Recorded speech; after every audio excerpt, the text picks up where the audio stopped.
कहानी की शुरुआत होती जहाँ एक माँ अपने अंधे बेटे के साथ छोटे से घर में रहती थी। उसका नाम नादिया था और उसके बेटे का नाम सोलोमन। सोलोमन के पिता एक शिकारी हुआ करते थे, पर अब उनकी याद के नाम पे उनके पास सिर्फ एक ऑडियो रिकॉर्डिंग थी, जिसमें उन्होंने सोलोमन को समझाया था कि उन्हें मजबूरी में इस जंगल में आकर रहना पड़ रहा है ताकि उसकी माँ जल्द से जल्द ठीक हो जाए।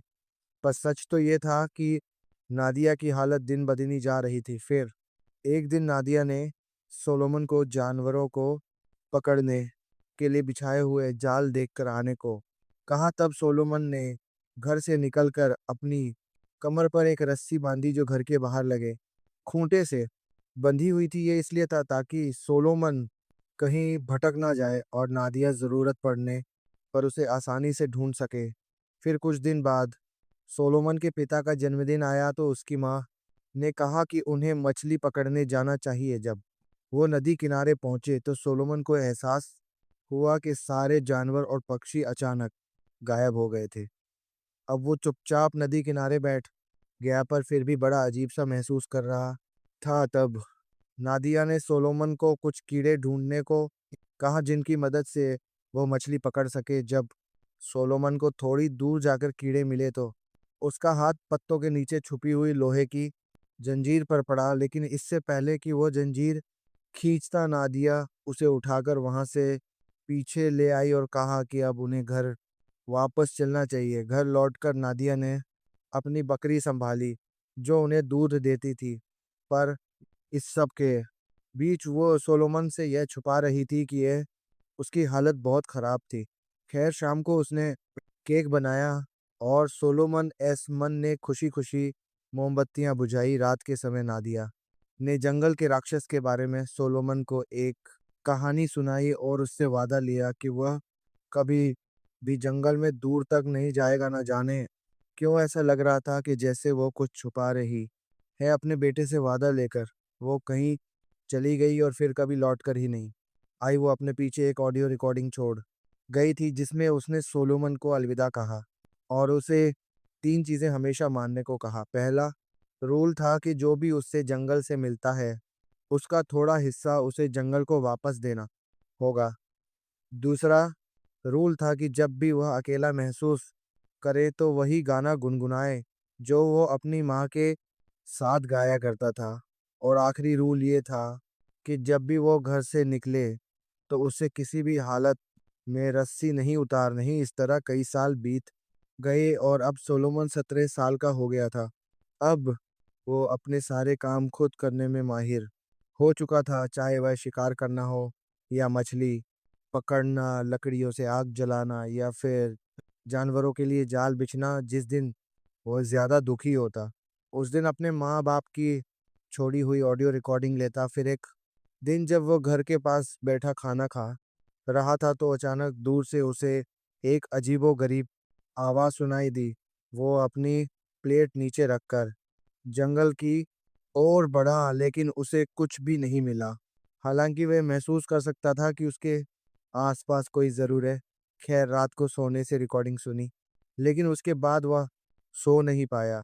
अब वो घर से बाहर निकला तो अचानक उसे अपनी बकरी के रोने की आवाज सुनाई दी। तो वो तुरंत ही आवाज की दिशा में भागा, लेकिन जल्द ही उसकी कमर पर बंधी हुई रस्सी खत्म हो गई। तभी अचानक उसे महसूस हुआ कि बकरी की लाश उसके सामने ही जमीन पर अपी है। लेकिन इससे पहले कि वो कुछ करता, अचानक किसी ने बकरी को तेजी से खींच लिया और अंधेरे जंगल की ओर ले गया। तब सोलोमन को एहसास हुआ कि उसके हाथ खून से सने हुए थे, तो उसने घर लौटकर अपने हाथ साफ किए। खैर, फिर वो पहले की तरह जिंदगी जीने लगा। फिर एक दिन अचानक उसे जंगल में गोली चलने की आवाज आई तो वह तुरंत उस दिशा में भागा। कुछ ही देर में वो एक हीर की लाश तक आ पहुंचा, पर तभी पेड़ों के पीछे से एक शिकारी निकला और कहने लगा कि वो उसका शिकार है। इस अनजान आदमी से सोलोमन इतना डर गया कि उसने अपना चाकू हवा में चलाना शुरू कर दिया। तब शिकारी ने अपनी राइफल का बट सोलोमन के सर पर मारकर उसे बेहोश कर दिया। कुछ देर बाद जब सोलोमन को होश आया तो वो अपने घर के पास था, शिकारी उसके सामने बैठा था और उसने सोलोमन पर हमला करने के लिए उससे माफी मांगी। फिर उसने चाकू पर लूकस नाम देखा, तो उसे लगा कि लड़के का नाम लूकस है, लेकिन सोलोमन ने उसे बताया कि उसके पिता का चाकू था। खैर, शिकारी ने एक बार फिर से माफी मांगते हुए कहा कि उसका मकसद सोलोमन को डराना नहीं था। जब उसने सोलोमन की कमर पर रस्सी देखी तो वो उसे वापस घर तक ले आया। फिर शिकारी ने बताया कि उसका नाम हैक है।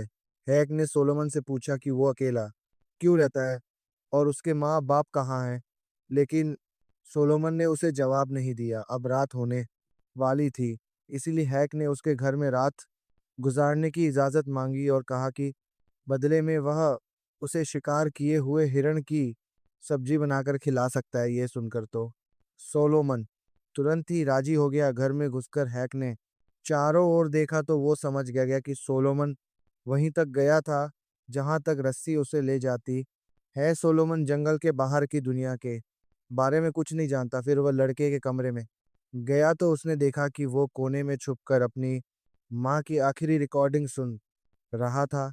तब हैक ने देखा कि उसकी माँ खुद अपने हाथों से उसके लिए किताबें लिखकर गई थी।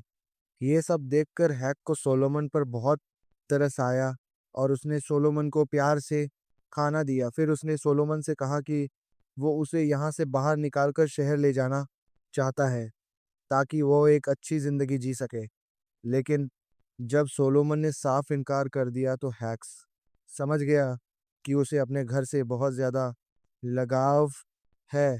खैर, फिर उसने उनके घर में लगी तस्वीरों को देखकर कहा कि सोलोमन काफी हद तक अपनी माँ जैसा दिखता है। फिर खाना खाने के बाद वो दोनों सोने चले गए, लेकिन सोलोमन अभी हैक के डर से चाकू हाथ में लिए बैठा था।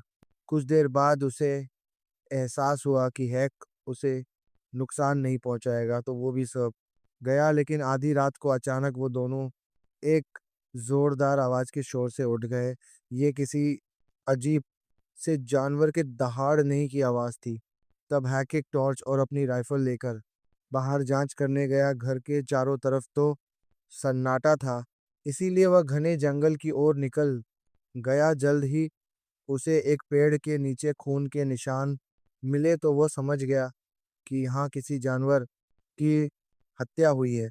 उस पेड़ पर भी खून के काफी धब्बे थे। तब हैक को एहसास हुआ कि पास की झाड़ियों में कोई है, इसीलिए उसने गोली चला दी। तभी अचानक वो अजीबोगरीब जानवर जोर से चिल्लाया और पेड़ के पीछे से हैक पर झपट पड़ा, मगर जैसे तैसे हैक उससे बचकर भाग निकला और सीधा सोलोमन के घर पे पहुंचा। उसने देखा कि सोलोमन अलग ही दुनिया में पहुंचा हुआ था। वो बच्चे की तरह झूला झूलते हुए खुद को लोरी सुना रहा था। जब हैक ने आकर उसे सब कुछ बताया तो सोलोमन ने उसकी किसी बात का जवाब नहीं दिया।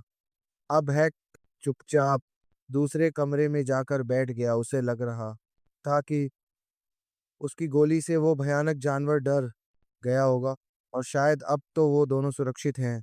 फिर अगली सुबह हैक ने देखा कि सोलोमन घर के साथ बने शेड में था। उसकी हालत काफी खस्ता थी, तो हैक ने कहा कि वो शेड की मरम्मत कर सकता है। मरम्मत का सारा सामान भी वहां मौजूद था, सिर्फ लोहे की जंजीर को छोड़कर। तब सोलोमन को वह दिन याद आया जब वह बचपन में अपनी माँ के साथ मछली पकड़ने गया था और उसे वो लोहे की जंजीर मिली थी। सोलोमन को अब भी वो जगह अच्छे से याद थी, इसीलिए वह हैक को अपने साथ वहां ले गया। जब हैक ने उसे रस्सी के सहारे रास्ता ढूंढते देखा तो वो काफी इम्प्रेस हुआ। तब सोलोमन ने कहा कि वो बचपन से लेकर आज तक इस रस्सी के सहारे ही घुमाए।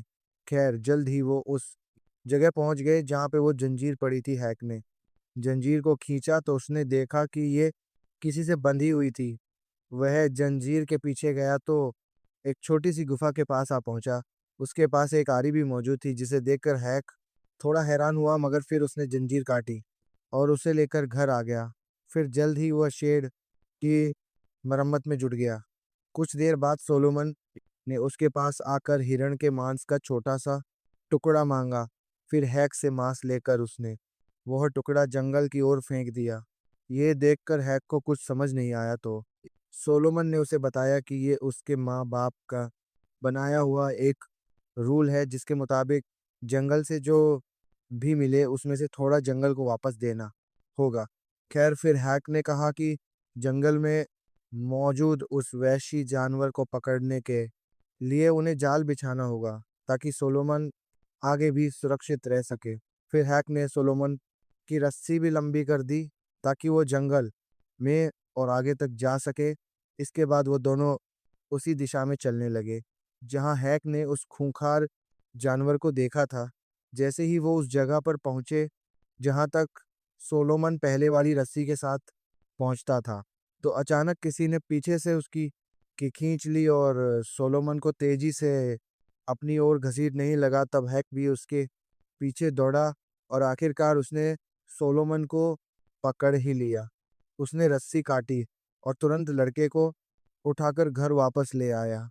हैक ने उसे शांत करते हुए वादा किया कि वह राक्षस को जाल बिछाकर जरूर पकड़ लेंगे। बाद में हैक को सोलोमन की माँ की डायरी मिली तो उसने ये डायरी सोलोमन को पढ़कर सुनाई। अपनी माँ की लिखी बातें सुनकर सोलोमन के चेहरे पर मुस्कान आ गई, मगर अचानक हैक ने बीच में ही पढ़ना बंद कर दिया क्योंकि शायद उसने कुछ भयानक पढ़ लिया था। वो सोलोमन को डराना नहीं है चाहता था, इसीलिए उसने कहा कि रात बहुत हो चुकी है और उन्हें सो जाना चाहिए। फिर सोलोमन रोज की तरह अपनी माँ की रिकॉर्डिंग सुनते सुनते सो गया। उसके सोने के बाद हैक घर से बाहर निकला और उसी जगह पहुंचा जहां उसे वो जंजीर मिली थी। उसने देखा कि वहां मौजूद गुफा के सामने कई जानवरों की हड्डियों का पहाड़ बना हुआ था। तब उसे एहसास हुआ कि शायद वो वैश्य जानवर यही रहता होगा। उधर सोलोमन की आंख खुली तो वो हैक को ढूंढने लगा। वहीं हैक गुफा के सामने राइफल लेकर आगे बढ़ रहा था कि तभी उसे जमीन पर सोलोमन के घर में मिली डायरी जैसी नोटबुक देखी। उधर सोलोमन घर में अपनी माँ की रिकॉर्डिंग सुन रहा था कि अचानक उसे जंगल में गोली चलने की आवाज आई। उसने तुरंत अपनी रस्सी बांधी और हैक को ढूंढने निकल पड़ा। अचानक उसका पैर हैक के बैग से टकराया, लेकिन इसी के साथ उसकी रस्सी भी खत्म हो गई। तब जिंदगी में पहली बार उसने रस्सी खोली और अकेला हैक को ढूंढने निकल पड़ा। वो रेंगते हुए हैक की लाश तक पहुंचा और उसकी मौत पर फूट फूट कर रोने लगा। तभी उसे एहसास हुआ कि उसके सामने कोई खड़ा है। ये खूंखार जानवर कोई और नहीं बल्कि सोलोमन की माँ ही थी। वह अजीबोगरीब आवाजें निकालकर सोलोमन पर झपटी, लेकिन उसकी जंजीर ने उसे रोक लिया। तब सोलोमन खुद को शांत करने के लिए वही बचपन वाला गाना गुनगुनाने लगा तो नादिया अचानक से होश में आ गई और उसके साथ गाने लगी। सोलोमन ने उसे पहचान लिया और धीरे धीरे उसकी ओर बढ़ा। अचानक नादिया फिर से उस पर झपटी, पर इस बार सोलोमन ने उसकी पीठ में चाकू घूंप कर उसे मार डाला। आखिरकार सोलोमन घबराकर खांस हुआ एक पेड़ के नीचे बैठ गया।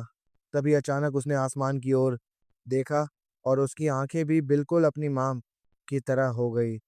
इसका मतलब ये था कि उसकी माँ की बीमारी उसमें भी आ गई थी और अब वो इस जंगल का खूंखार राक्षस बन चुका है शायद। इसीलिए उसकी माँ ने उसे कभी भी रस्सी छोड़कर आगे आने से मना किया था।